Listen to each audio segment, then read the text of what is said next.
Hi there guys, super simple question I have for you this week. Is there a type of fuzz, overdrive or distortion that you would like to see that you don't think that you could go out and buy right now? Something that doesn't currently exist? Or do you think that we've pretty much covered it at this point and every possible variation has been done? Because don't forget, we're really pulling from a very small number of basic designs. There's a few flavors of drive and everything else is pretty much a variation on those themes. For me, the only thing I can think of is more of the way that you would use something. So I use a Tech 21 fly rig, and in the fly rig there's a thing called a Sounds amp. Now the Sounds amp is kind of designed for going direct to PA or direct to interface. I don't particularly like it for that, but what it's outstanding for is turning an amp into something that is readily accepting of a drive pedal.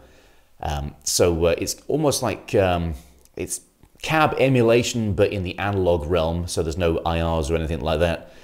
But you can engage the button, and basically your drive pedal will see a slightly more, you can EQ it to be a slightly more boxy, mid-rangey sound, which means that you could set your amp to be incredibly clean, scoopy, and high headroom, or you might be given an amp that is incredibly clean, scoopy, and high headroom, and your drive pedal would then work better with it, whereas that type of amp, generally speaking, makes the drive sound quite fizzy.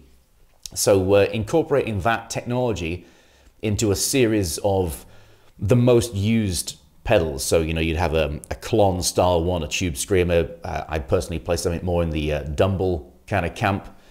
But you could have a series of these pedals with the Sounds amp. What that would mean would be that you could run your amp clean, and then you could just hit that button if you want to use it with a clean amp, and then don't bother hitting it if you've got your amp running dirty.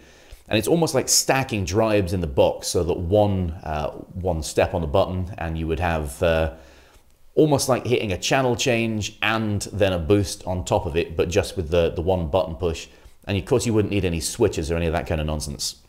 So that's just the only thing that I could think of that I would like to see. Something like a Dude pedal, or my Small Fry Burn unit, which is the drive pedal that was the only one I own. Something like that, but with the Sounds amp built into it, I could see being quite useful. Anyway, let me know in the comments, guys. Is there a type of drive that you don't think you could buy right now that you would like to see some manufacturer step up and make? I'll see you in the comments section. Later.